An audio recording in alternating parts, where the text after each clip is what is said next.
Olá, comunidade da TV 247. Eu sou a Andréa Truz e hoje estou aqui com a nossa queridíssima doutora Thalita Camargo da Fonseca para mais um Truz Entrevista. Eu peço para todas as pessoas que já estão aqui para, por favor, primeira coisa, deixar seu like. Segundo, compartilhar essa live. Se possível, tornar membro do canal, brasil247.com/apoio ou um pix, pix@brasil247.com.br. Mas é importante que vocês fiquem aqui com a gente, comentem no chat, apesar de ser gravado, a gente lê os comentários, então fiquem aqui com a gente e comentem, por favor.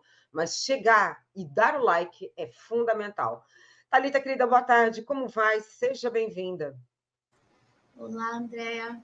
Boa tarde. Agradeço mais uma vez o convite e, claro, estendo as minhas saudações a todos os telespectadores do programa. Perfeito. Thalita, olha, eu coloquei o tema hoje para a gente tratar, que é essa relativização do bolsonarismo. Por que eu estou, né? Eu vou até explicar aqui para o nosso pessoal.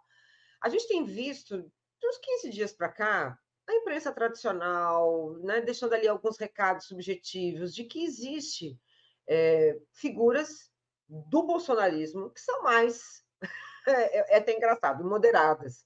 É engraçado dentro de uma perspectiva, né, irônica e muito cínica.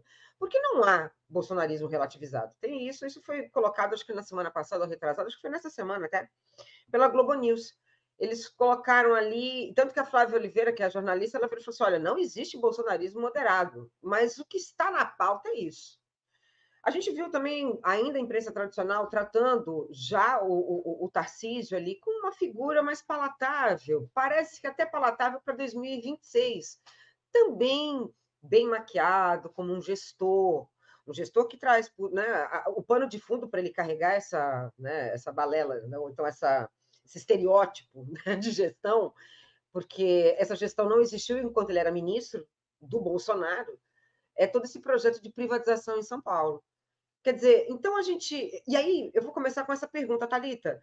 Será que a gente. Ou então, será que a imprensa tradicional, será que a sociedade como um todo não entendeu o perigo que foi chafurdar com a extrema-direita lá entre 2016 e 2018, que criou um Bolsonaro, e agora tentar, a partir desse suco da extrema-direita, tirar dali alguém que pode ser moderado, seja bem-vinda. Bom, essa é uma pergunta fundamental diante das últimas movimentações da mídia tradicional, né? Bom, André, eu vou passar numa perspectiva quanto advogada, mas também quanto mestre em ciência, tecnologia e sociedade. Afinal de contas, a comunicação é uma tecnologia que incide na sociedade em sua modificação. Primeiramente, que nós temos que imaginar que a mídia ela tem deveria ser o canal de comunicação isento e comunicar simplesmente fatos e não tendências, para que a população pudesse ter um conteúdo de assimilação e julgamento por si só. Mas o que nós vemos, e isso não é um fenômeno só do Brasil, né, mas de todos os países, que, obviamente, o setor de comunicação ele é cooptado pela força capital, ou seja, há tendências em viés de comunicação de mídia tradicional. Bom, e o que nós temos que pontuar, e eu acho de extrema importância, que a palavra bolsonarismo ela não caia num senso comum ou que ela não tenha embutido todos os significados que dela advém. Então, eu vou pedir alguns minutos para você para a gente fazer uma reflexão mais profunda sobre o que é o bolsonarismo de fato, né? Primeiro que a gente tem que imaginar que há um fenômeno vergonhoso no Brasil desde 2016, após a eleição do Donald Trump, quanto à amplitude de compartilhamento de fake news nas redes sociais como uma estratégia lógica de manipulação de mídia e das massas. Mas que esse fenômeno ele é desconcertante para nós, porque ele nos lança a refletir especificamente sobre característica de 100 anos atrás, quando Freud escreve Psicologia das Massas, né, em 1921. E por que eu estou trazendo isso? Porque as pessoas elas se dividiram numa sociedade em que alguns têm esperança e é aqueles que lutam para mudar a realidade, ou seja, a realidade fática, né? Do que não está bom para todo mundo, quer dizer que alguém está sofrendo e esse alguém deve ter os seus direitos respeitados. E nós temos uma divisão muito simples, que é aquela que aceita o status quo como a indiferença. E aqueles que aceitam o status quo como indiferentes podem ser considerados, sim, o quê? Conservadores, que é aqueles que conservam o que está agora. Quem está comendo um filé mignon agora e sabe se programar para qualquer viagem internacional ou tem a possibilidade de fazer escolhas pontuais na vida, esses são os conservadores, grande parte dos conservadores que não querem mudar, para ele já está muito bom. Isso pode ser considerado bolsonarismo? Até pode, e eu acho que é isso que estão tentando fazer com que a gente engula em relação ao Tarcísio, governador de São Paulo. Mas o que é o bolsonarismo quando ele surge? Quando ele surge como uma vertente reacionária. O que significa ser reacionário? É ter uma ação em ré, é tentar buscar no passado algo que seria bom, né? E aí vem toda essa questão de ditadura militar, um período de organização do país, segundo os reacionários, o que a gente sabe, se aprofundando faticamente, que não é isso que aconteceu. Muito pelo contrário.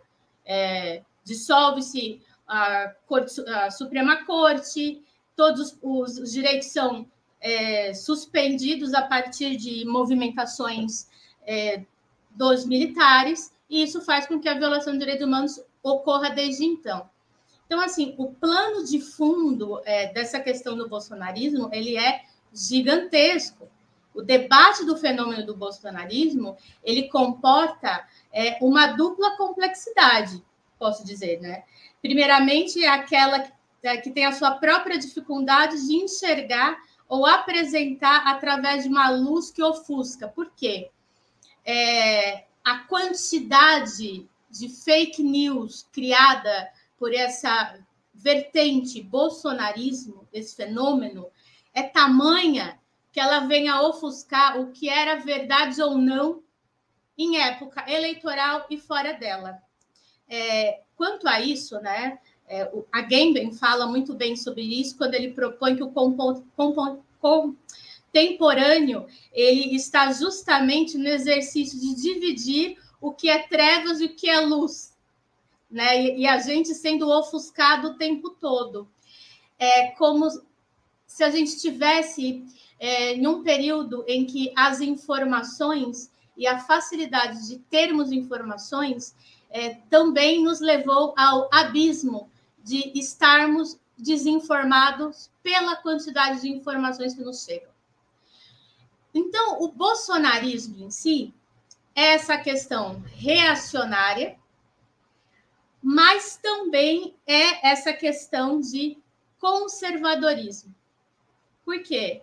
Porque o bolsonarismo ele conseguiu atingir realmente, e isso é muito preocupante, e a sua fala foi precisa ao incitar a pergunta, que é, será que a gente não conseguiu? Não, parte de nós conseguimos.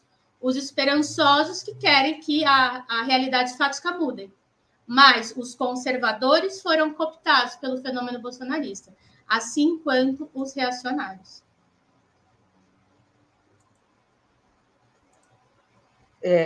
Essa é a questão, né, Thalita? Porque a gente tem... E aí, eu queria colocar mais um ingrediente aí, porque tudo bem. Porque se a gente olha para trás e vamos fazer uma análise da redemocratização para cá, a gente via esse pessoal conservador, né, o reacionário, ali, ele estava ali escondidinho, né? Porque naquele momento, ser de direita ou defender a ditadura ou defender ali um viés mais autoritário não era naquele momento da redemocratização, algo palatável para a vida social. Ponto. Mas sempre desprezaram a democracia. Isso também é um fato.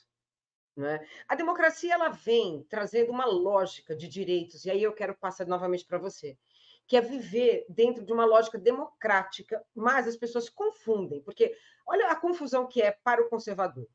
Ao mesmo tempo que ele rechaça a democracia, ele quer um regime que você tenha, aí pegando, né, como um dos artifícios, a liberdade de expressão, como se ela fosse detentora de todo um viés de liberdade para o cidadão. Só que essa liberdade de expressão funciona para a direita e para a extrema-direita. Porque ela chega muito rápido, não é? Só que quando você vai lidar com a sociedade democrática, eles impõem um outro fator, que é a religião.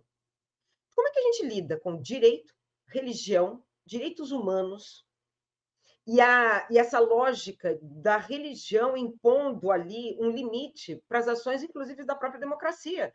Porque a gente vê hoje políticas públicas que têm sido combatidas e, às vezes, protegidas, né? E, às vezes, sendo realizadas dentro de um fundo religioso. De novo com você. Bom, muito bem. Vamos lá. Essa sua pergunta, ela não tem uma resposta, tá? Mas a gente pode chegar numa reflexão, né? Ou tentar fazer uma reflexão englobando todos esses temas. Exatamente porque eu quero chegar um pouquinho antes da Constituição de 88, né? E lembrar que o Brasil, ele sempre teve a questão religiosa imperando aqui. Houve uma liberdade de religião, um pouco, acho que em 1920, se eu não me engano, na nossa Constituição dessa época, porque teve uma pequena abertura que foi planejada, já que nós tivemos políticos pensando exatamente numa forma racista de branqueamento do país. Então, o que a gente tem? A gente tem um período, e isso é muito importante a gente pensar, em que as religiões elas foram não caracterizadas como tão importante assim, mediante uma classe trabalhadora que a gente já tinha, que eram as pessoas que aqui foram escravizadas, e uma política racista que não queria englobar esses trabalhadores em seu mercado de trabalho. E aí houve todo esse chamamento de outras pessoas, aproveitando as movimentações da Primeira Guerra Mundial e depois da Segunda Guerra Mundial, para que viessem estrangeiros para o Brasil. Né? E por que eu quero colocar isso como importante? Porque a Constituição de 88, veja só, a Constituição, elas vão passando o tempo, mas não necessariamente o passar do tempo, a gente tem constituições que evoluem em relação a direitos ou a socialização de direitos realmente fáticos, na prática. A de 88, ela é considerada a Constituição Cidadã, a Constituição Verde, etc., porque ela coloca uma série de direitos que outras constituições não tinham, por exemplo, em relação aos povos indígenas, em relação ao direito do trabalho, em relação à criança, em relação o próprio direito da natureza, né? Trazendo o direito ambiental para o aporte constitucional. Mas por que tudo isso é importante? Porque toda essa Constituição linda e maravilhosa, né, que é a minha paixão, porque é o que eu estudo todos os dias, ela tem no seu preâmbulo que esse país está abençoado por Deus, né? E que isso faria com que muita gente pensasse, poxa, mas nós estamos num Estado laico? E aí eu venho te dizer, sim, o Estado é laico, entretanto, não é ateu. O que quer dizer que, olha só, na construção da nossa Constituição de 88, a gente logo de cara já expressou, isso aqui não é para quem não tem religião, muito pelo contrário, quem a tem está produzindo ela embasada em subsídios que acredita em Deus. Mas por que isso tem que ser trazido para debate agora? Porque o nosso Estado, ele pode ser modificado, a forma como nós entendemos o Estado, ela pode ser modificada a qualquer momento. A partir de quê? A partir de quem pode fazer essa modificação do Estado, que é o Congresso Nacional. Então, se a gente está falando que a forma como nós entendemos o Estado pode ser modificada através do Congresso Nacional, ou seja, com uma nova Constituição ou com emendas constitucionais, que já vieram centenas depois de 88, a gente está falando que o Congresso Nacional, através de suas bancadas, a da bala, da Bíblia, do boi, a conservadores, reacionários, e também, claro, a bancada feminista, a bancada em relação a direitos de pessoas trans, em relação a direitos de pessoas com deficiência, em relação a direitos da natureza, existe tudo isso lá. E deve existir. Afinal, o Congresso Nacional é a representação do nosso povo. Aí a gente tem que colocar uma lupa e entender quem é o povo brasileiro. Quem é que elegeu essas pessoas que representam o povo? E aí a gente tem que colocar essa lupa e enxergar a nossa cidade, o nosso bairro, a rua com que nós trafegamos todos os dias. E nessas ruas, o que nós vamos encontrar é uma grande maioria de igrejas evangélicas, neopentecostais recém-criadas. O fenômeno do bolsonarismo, o fenômeno de criações de vertentes religiosas, que é direito constitucional, direito de crença, direito de exercício litúrgico, como bem entender, ou de não crer em nada, né? Ele é cooptado da melhor maneira possível para capilarizar ideias conservadoras e reacionárias.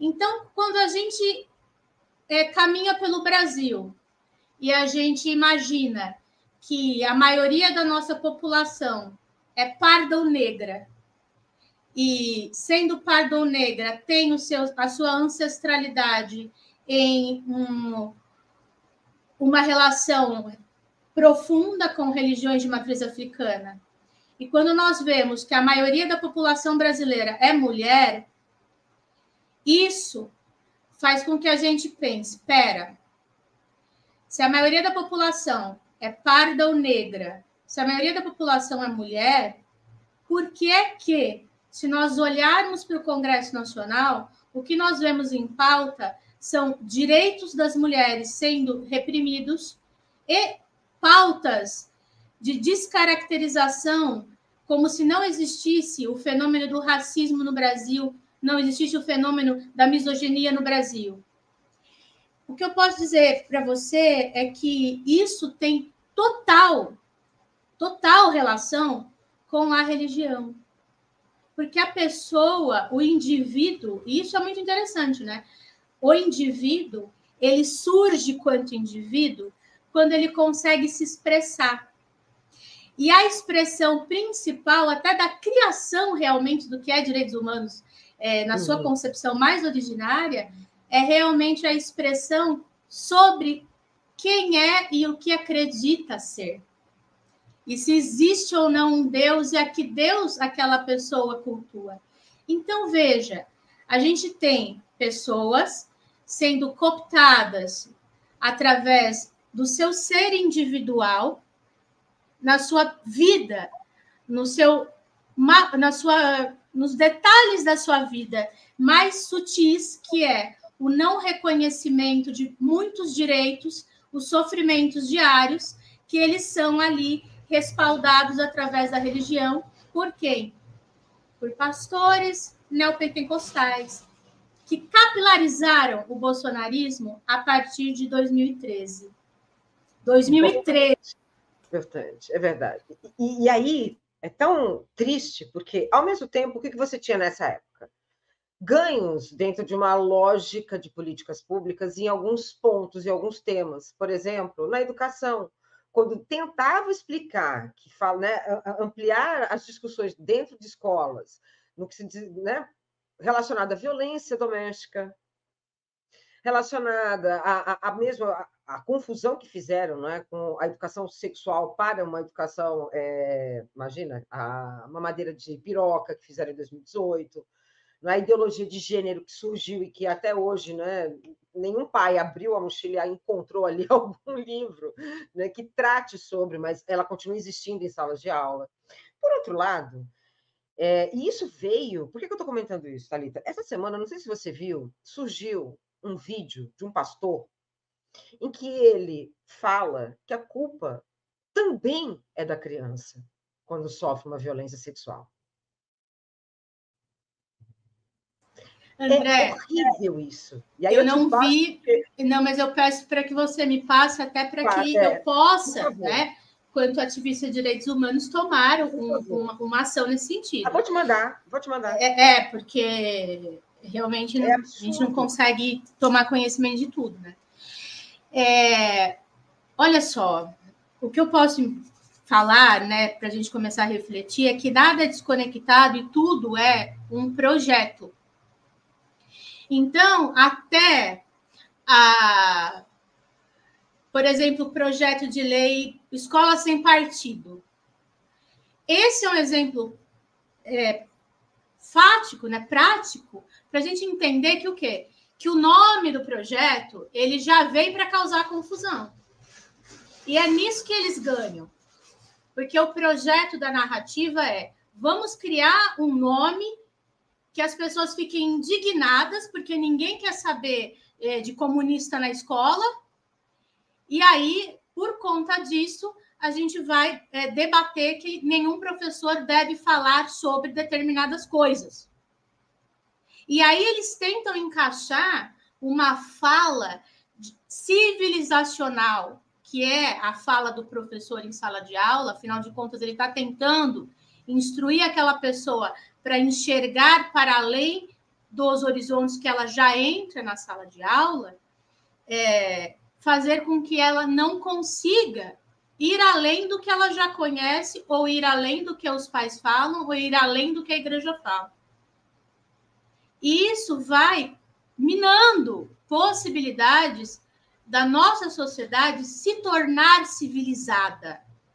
Quando a gente fala como é que o nosso país está, eu sempre falo para as pessoas, nós temos que ver, se você quer conhecer qualquer país, antes de ir para ele, por exemplo, tente buscar quais foram as 10 últimas leis que eles aprovaram e as 10 últimas leis que eles estão debatendo. Porque ali você já vai começar a entender se é um país progressista, se é um país conservador, se é um país reacionário, como é que esse país está. Porque nada é para sempre. Tudo é modificado. A questão é nós modificarmos uma sociedade não trazendo um contexto civilizacional para ela, ou seja, um contexto realmente de ofertar às pessoas as possibilidades de entenderem essas séries de fenômenos que são trazidas para elas, e ela não tem sequer a possibilidade de escolha. E isso é o mais grave.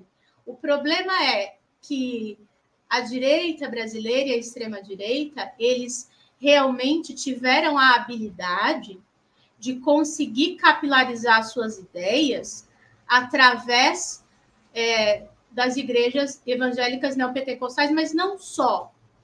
Também através das pessoas pela internet, pelas redes sociais, pela inundação de notícias que não sabiam mais dizer se era verdade ou não.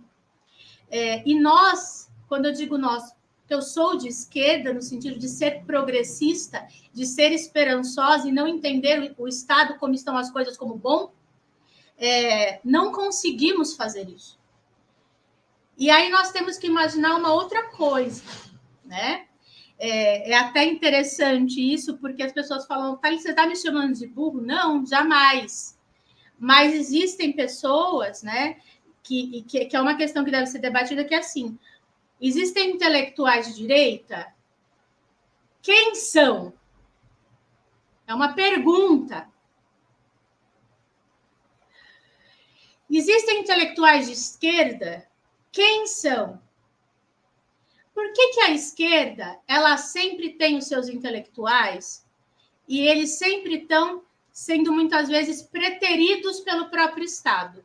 Primeiro porque a maioria dos intelectuais ficam tanto na academia e ficam tão superiores em determinadas situações que não conseguem chegar até o povo. E o povo, a necessidade do povo é segurança, é o filho na escola e é a questão de alimentação.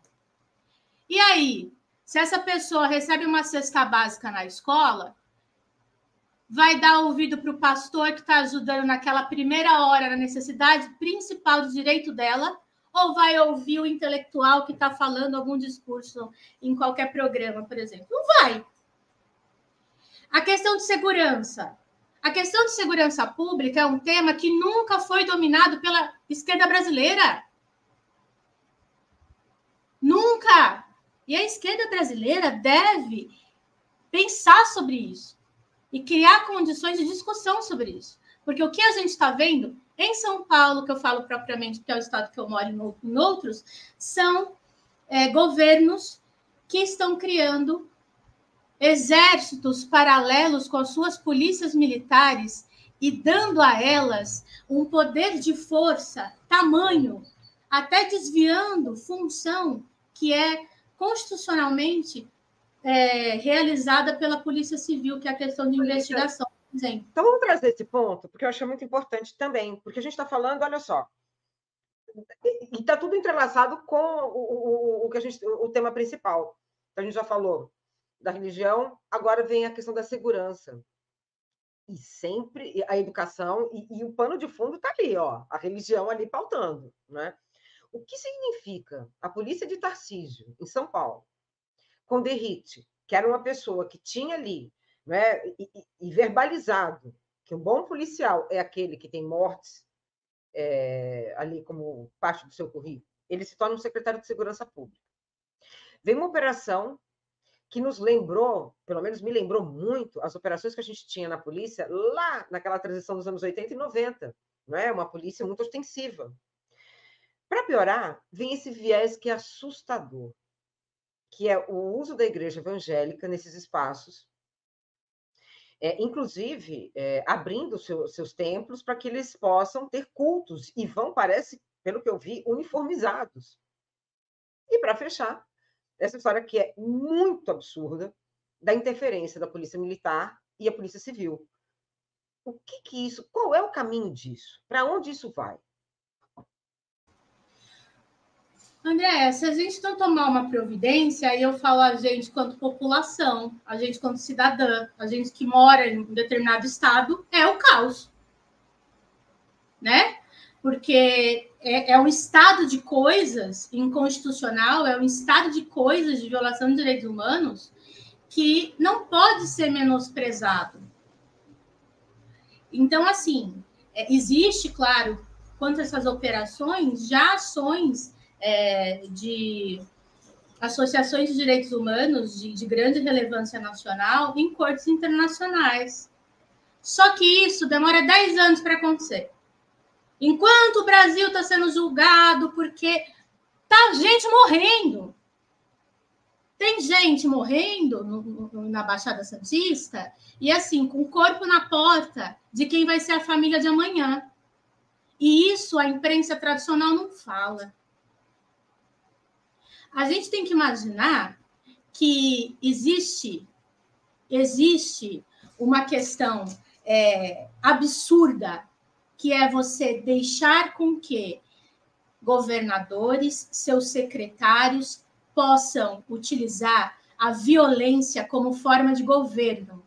A partir do momento que um secretário de Estado, que fosse ministro ou qualquer coisa assim, fale abertamente sobre isso, a gente está falando de uma necropolítica declarada. E aí não é nem uma questão filosófica, aqui é uma questão da filosofia na prática. E a prática aqui, quem está morrendo, quem é? O cidadão periférico, muitas vezes, na maioria das vezes, negro ou pardo, E isso é de extrema relevância. Em casas onde mulheres são a grande maioria do sustento da casa. Então, assim, é uma bola tão grande de neve que vem se formando em questão da violência no Brasil e de um Estado mega protetor, mas que, ao contrário, está violando pessoas que não têm nada a ver com crime organizado, é absurdo. Assim como é absurdo que o Estado saiba quem são os organizadores de tudo isso. Estou falando, sabe quem é realmente as pessoas que comandam o crime organizado? E aí? Cadê as operações para fazer a busca exatamente domiciliar de quem sabe quem são? A polícia não é burra? Inteligência, né? Tem inteligência, não é? Né? Tem. Então, assim, são questionamentos que se fazem.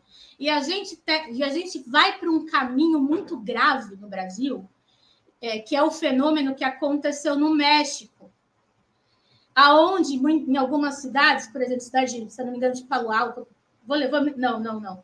Vou lembrar o nome da cidade. A polícia teve que ser destituída porque ela chegou ao ponto de não conseguirem mais encontrar uma divisão entre milícia e polícia. E assim, se a gente for colocar uma lupa no Rio de Janeiro, a gente sabe que a gente está muito próximo disso. E olhando para o Rio de Janeiro, a gente teme que isso aconteça em São Paulo. A gente teme que isso aconteça em Santa Catarina, no Mato Grosso do Sul. Tá aí, para todo mundo ver. Não é em São Martim, não, né? Eu vou lembrar. Eu não... Porque, assim, não me recordo. Eu estava dando uma olhada aqui, tem que foram 119 policiais do município de São Martim de Texmelucan, no estado de Puebla, que foram demitidos por conta de... Isso em 2018, né? Por conta de um grupo de 119 policiais. Mas é um pouco isso que a gente percebe também, Thalita, e você colocou muito bem, no cotidiano da nossa... E aí eu quero trazer mais um elemento que vem da ditadura, que vem de uma lógica da violência, que ela é muito usada, né? Porque o conservadorismo, aí você me corrija, ele tem ele abraça, ele dialoga muito com o autoritarismo e com a violência. O conservadorismo ele não abre para o debate, ele não escuta, não tem o olhar profundo do outro, né? E nesse sentido, você vê as nossas polícias agirem de uma maneira extremamente complicadas, desde a redemocratização. Porque quando a gente tinha a ditadura militar, essa polícia ela estava envolvida, né, em prender as pessoas que eles consideravam inimigos da pátria. Quando acaba, você tem ali uma mudança nesse, né, dentro dessa lógica muito mais violenta, né, desse poder meio que paralelo na polícia, que surgem os grupos, inclusive os grupos de Escuderie Lecoq e Companhia Limitada, Esquadrão da Morte. Quer dizer, tinha uma polícia que, né, se bandeou para o outro lado e fundiu essa lógica da justiça e com o crime organizado, como, por exemplo, é o que você coloca no Rio de Janeiro, a coisa já é muito complicada. Mas aqui em São Paulo, quando você vê uma polícia que trata um rapaz que estava dentro de um Porsche e é o responsável por esse Porsche dirigir, mas que a imprensa diz que é o Porsche que atropelou, quer dizer, que matou um motorista de Uber, e o trata de uma maneira completamente diferente do que tem tratado a classe trabalhadora, seja na Baixada Santista, ou seja, em diversas outras formas de abordagens, como a gente tem visto nesse último mês para cá, Thalita, não dá para dizer que tem um bolsonarismo moderado. Não dá para dizer que dá para relativizar com a bolsonarização. Concordo, não é? O caminho é esse. O caminho é esse.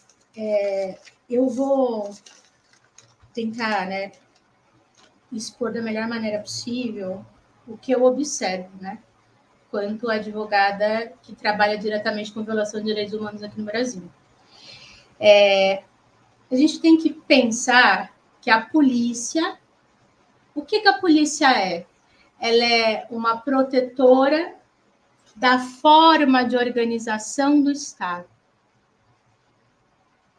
O Estado se organiza através da polícia civil, militar e científica. Essa polícia é a polícia do Estado e não da sociedade. E aí, se a gente começa a imaginar o que é o Estado, e se a gente imaginar, será que a gente conseguiu passar, fazer uma transição em relação ao pensamento que existiu durante a ditadura militar para a democratização? Não. Por que a gente não conseguiu? Porque se a gente tivesse conseguido, a gente não teria essa sombra, esse pensamento que é tratar determinada pessoa como especial e o restante não. A gente tem resquícios que não podem serem dispensados da tratativa social, seja do funcionário público normal, sem arma, ou o funcionário público armado. Nós temos que imaginar que essa polícia estatal, ela tem um imaginário que é o imaginário de quem a criou. Quem a criou foi a ditadura militar. Não houve uma recriação das polícias de 88. Então, quem forma essas pessoas tem esse imaginário que a gente está vendo da situação aqui. E detalhe, quem começou a ser policial em 60, 70, está agora se aposentando. Até agora, essa pessoa tem no imaginário dela aquele imaginário de academia que ela recebeu. E que ela foi pegando um laço pelo Estado ditatorial para atuar como polícia. Não foi nem escolha. Não era aptidão. Então, eu já cheguei a ver coisas absurdas, né? Não vou nem falar o Estado, não vou nem falar qual força policial que foi, mas assim, na delegacia, não pode mais fazer determinadas coisas no interrogatório, mas o cara ter lá um taco de beisebol escrito direitos humanos. Na sala do interrogatório. O que é isso? Que estética é essa? A estética do nosso Estado, ela é a mesma da estética utilizada pela ditadura militar quando se trata de polícias. Porque se não fosse assim, a mulher ela seria bem tratada e nós não precisaríamos ter uma delegacia da mulher. Criança e pessoa idosa. A gente não precisaria ter um presidente da República agora sancionando que os hospitais tivessem um espaço específico para o tratamento e acolhida de uma mulher que foi estuprada, por exemplo, ou sofreu violência familiar. Então, assim, a estética do Estado, ela muda pouco diante de tudo que a gente já passou. E quando a gente fala que a gente está caminhando aí para quase 40 anos, o que a gente fez nesse tempo todo? Né? O que realmente a gente evoluiu para realmente colocar na prática os direitos constitucionais?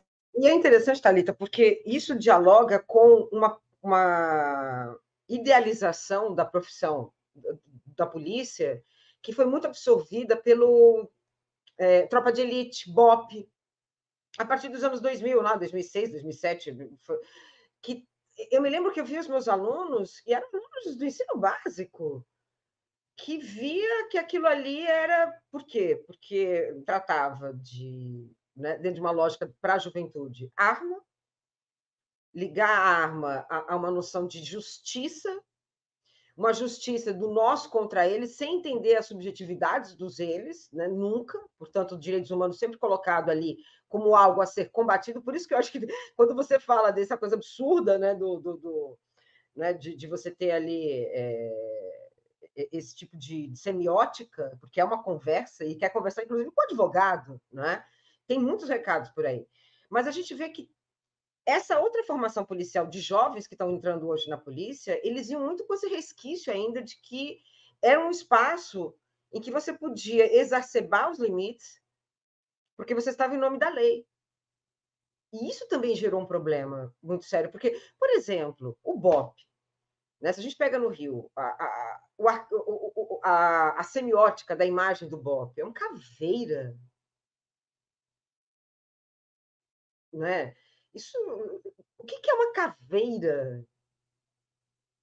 Não é? Ela não simboliza vida, não é? Ela não simboliza absolutamente nada relacionado, inclusive com a possibilidade, que eu acho que esse é o papel do Estado, e você me corrija, de corrigir uma pessoa. Não é? O Estado tem esses mecanismos. Agora, hoje você tem uma juventude que tem essa noção que é um absurdo, mas que é a noção do bandido bom, bandido morto. Isso já está ali. Tem uma noção que foi colocada, né, que foi a retirada do Estado enquanto lugar que também possibilitava políticas públicas e que você também tem que ter um Estado que desenvolva e melhore a condição da população, e abriram mão disso por conta de um Estado mínimo. A Igreja Evangélica, sobretudo a Igreja Evangélica, tenta suprir isso numa demanda social. E os direitos humanos, não é? Os direitos que são pautados para as pessoas, né? Para os grupos que mais sofrem, que são mulheres, que são as crianças, são os idosos, dentro de uma lógica identitária do mimimi, da busca de direitos, inclusive usando mulheres para, inclusive, né? A gente falou sobre isso. Imagina uma mulher falar que a mulher não deve fazer política. É tudo muito triste, Thalita. Isso a gente pode dizer, para a gente começar, a gente está começando indo para o final. Isso é um bolsonarismo moderado? Isso é uma bolsonarização relativizada? Porque, para mim, isso já é um limite para a gente falar assim: olha, está muito perigoso. Porque as pessoas não compreendem, mas, inclusive, essa semana a gente teve ali, né, o 1º de maio, e a grande crítica que veio é porque o Lula e as centrais sindicais, que não teve ali uma adesão, são N outros os motivos, mas até porque a sociedade acredita hoje que ela empreender é melhor do que ter uma garantia de um trabalho assalariado. Mesmo sabendo que o empreendimento hoje, como é colocado, ele, em algumas empresas, né, a forma como eles... Né, pega ensino médio, brigadeiro caseiro, isso não é empreender. Né? Como é que a gente lida com essas questões? Porque ele acredita que ele é o motorista do Uber e ele acredita que é o patrão. Teve um juiz, eu não sei se você viu, Thalita, que para ele terminar o doutorado, ele passou 4 meses como motorista do Uber. Eu vi, o procurador do trabalho. E ele falou, a última coisa que tem ali é direito para esse trabalhador. Né?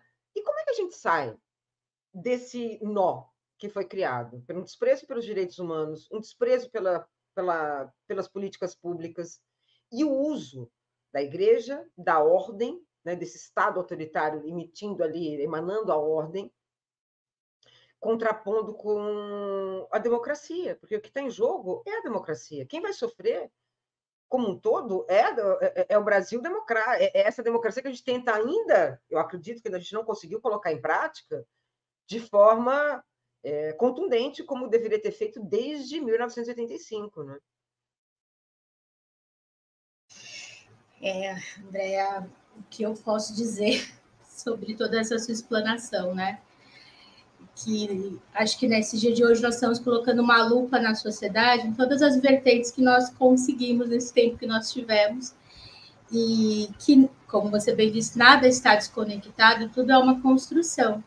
Então, por exemplo, a construção de empreendedorismo falseada, no sentido de que é mais fácil isso, porque obriga essa pessoa a recorrer ao capital financeiro, bancos e etc., numa maior necessidade, faz com que também os empresários se sintam mais tranquilos, por exemplo, em fechar uma fábrica, alugar o galpão para um shopping e todo o dinheiro dele ser investido no mercado financeiro. Ele não vai ter problema com créditos trabalhistas, nada disso.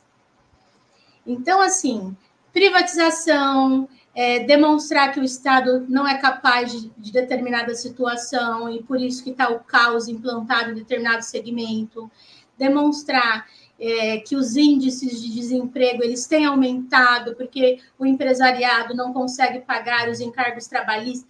Tudo isso é uma construção conjunta com aqueles que, por exemplo, são mentores, nem sei como se chama no YouTube, de empreendedorismo, que, por exemplo, sei lá por que foram financiados em determinado momento por pessoas ligadas ao Bolsonaro.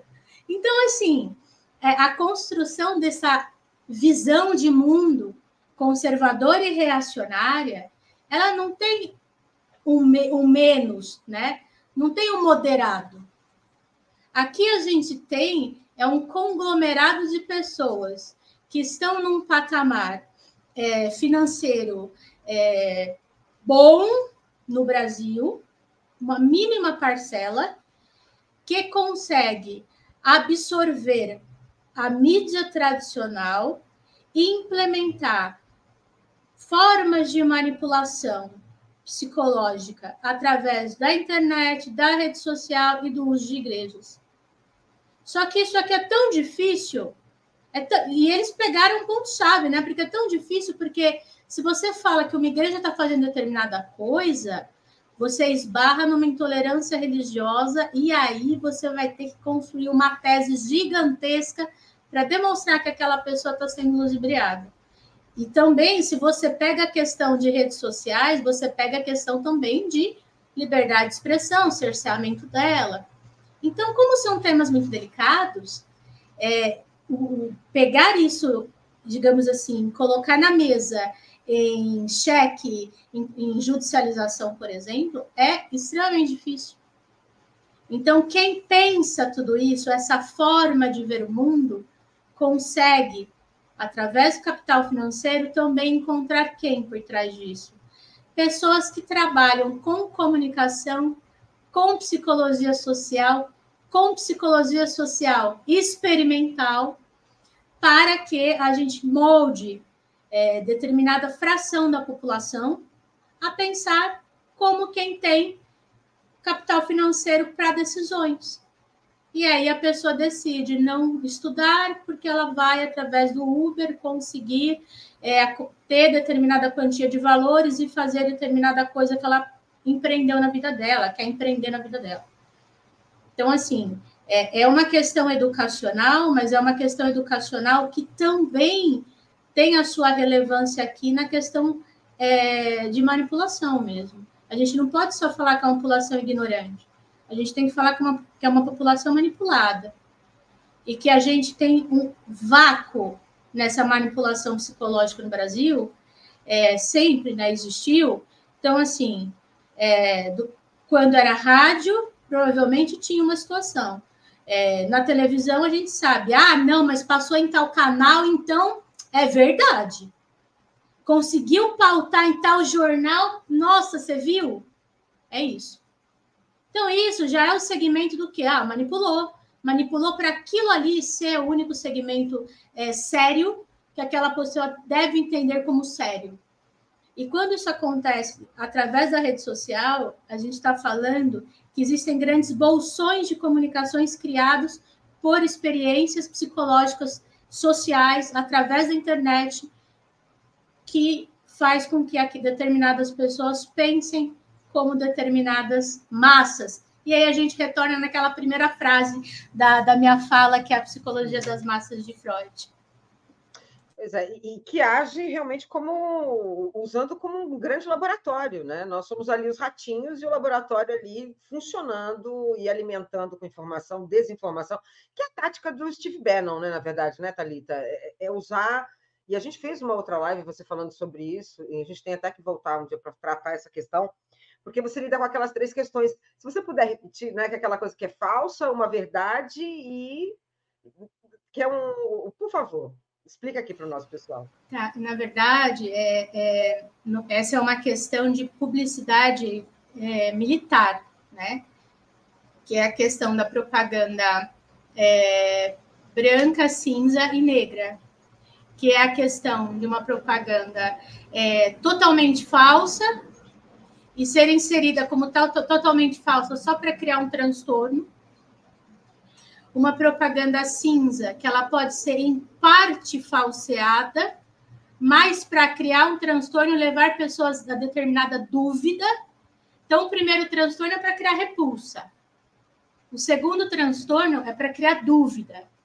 E há a propaganda branca, que ela vem como uma forma de, depois que você criou o transtorno de criar uma repulsa, criou um transtorno de criar uma dúvida, você insere a informação que você quer que ela pense, que seria a solucionadora.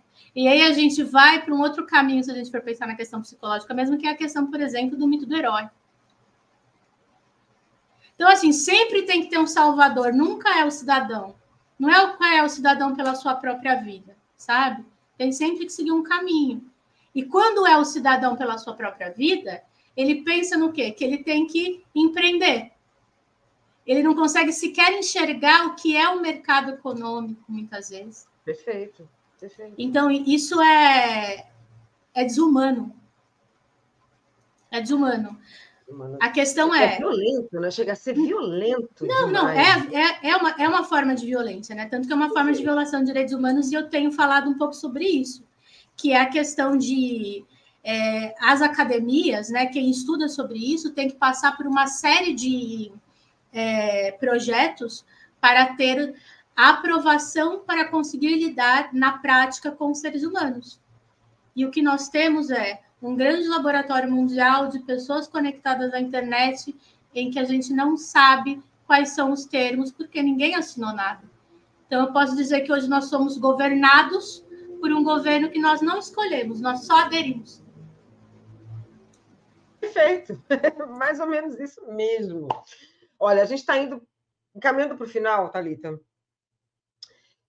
Então, só para a gente fechar, eu acho que é importante a gente colocar isso.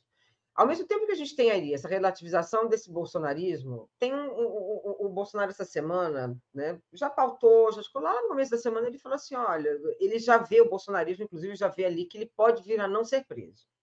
Saiu uma matéria na Veja agora, no final de semana, que ele também levando em consideração essa relação de uma possível não prisão, quer dizer, ele está apostando nisso.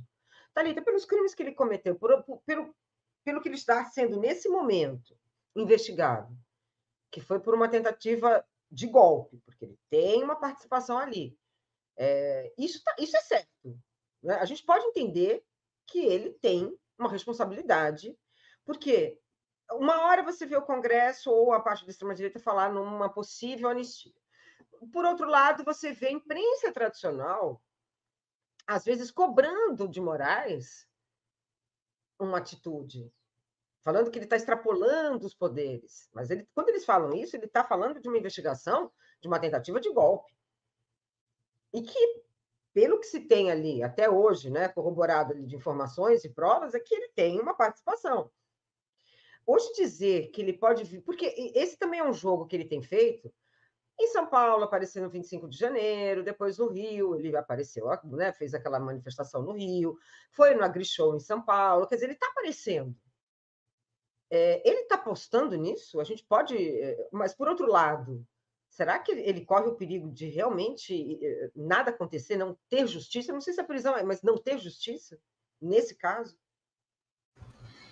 André, você falando, eu lembrei o nome da cidade do México, então queria só pontuar ela. É a cidade de Reynosa. Tá. Bom, quanto advogada, seria imprudente eu falar sobre o processo em si, porque eu não tive acesso, e se eu não me engano, ele é sigiloso, né? Na questão dos atos antidemocráticos. Entretanto, o que a gente pode imaginar é o seguinte, né? O Brasil, ele é campeão em impunidade. Então, não é de se pensar e de se imaginar que só venha a ocorrer uma prisão quando realmente houver elementos para que isso seja decretado de tal maneira a não se criar uma insurgência civil Porque a gente tem o episódio de 8 de janeiro nas costas.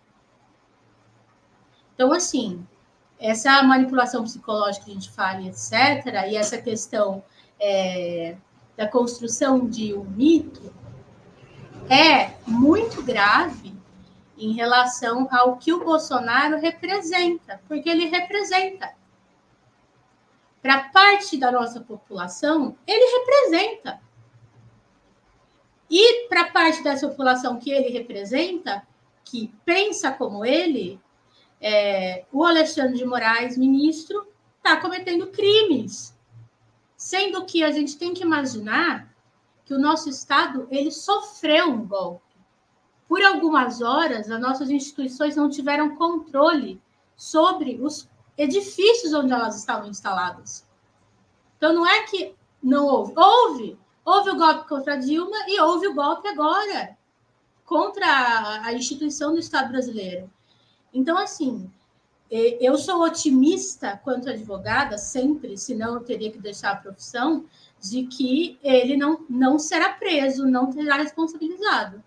Agora, eu tenho que ser franca também em dizer para vocês que existe provas contundentes. Até pode ser que sim, mas a gente não tem o processo em mãos para analisar. Perfeito. O que a gente tem é uma série de indícios. E os indícios, para a Thalita, quanto cidadã, são mais do que suficientes. Para a Thalita, quanto advogada, só vem desse processo. E uma coisa a gente tem que imaginar, que o ministro, presidente dessa investigação, ele não iria não deixar de ter algum ato se não tivesse plena certeza que esse ato fosse totalmente legal. Afinal de contas, como eu disse, é um representante popular, com as ideias, para mim, mais absurdas. Porém, é um representante. Thalita, a gente tem muito chão pela frente, a gente tem muita luta, muita luta. E é isso, eu acho que falta a gente ter noção, dentro do direito, o que falta. Porque é o que a gente pediu, inclusive, foi o que a gente falou muito sobre o Lula, que ele tivesse um julgamento justo, e ele não teve lá naquele momento. Então, a gente também tem que esperar, querendo ou não, gostando ou não, mas que tenha esse mesmo julgamento, e aí sim, né, efetivamente, que cumpra, enfim, a pena, etc. Exato. Nós não temos que imaginar que não existe tribunal de exceção. Não deve existir tribunal de exceção. Uhum. E o STF não é o tribunal de exceção no caso, ele é o tribunal para o ato. Então, a gente espera, claro, que isso seja julgado da melhor maneira possível. E se todos os indícios que nós temos levarem realmente a formalização de uma imputação e denunciação contra o ex-presidente Bolsonaro, que ele seja punido exemplarmente, porque as condutas dele, sejam em ações ou nas próprias falas, né, de uma pessoa que simplesmente viola direitos humanos todo o tempo e incentiva a população a fazê-lo. E isso é o pior. Pois é. Olha, a gente chegou ao final, mas, Thalita, você sabe que aqui, né, precisou também, vamos conversar, a gente tem muito, ainda temos outras pautas para a gente tratar, mas eu peço primeiro para as pessoas continuarem com a nossa programação. Fica hoje por aqui, mas esse assunto se estende, então ela vai voltar. Peço para vocês continuarem aqui na TV 247, entrem no site brasil247.com também e, por favor, deixem um like aqui no final. Thalita, muitíssimo obrigada. E até a próxima, porque eu sei, né, não vai demorar muito, você vai voltar. Passo para você se despedir. Eu quem agradeço a todos que nos assistiram e peço para que mantenhamos a esperança de que nós vamos conseguir fazer modificações nessa sociedade para que ela se torne mais civilizada. Precisamos para ontem. Então, fiquem com a nossa programação. Beijo para todos e até mais.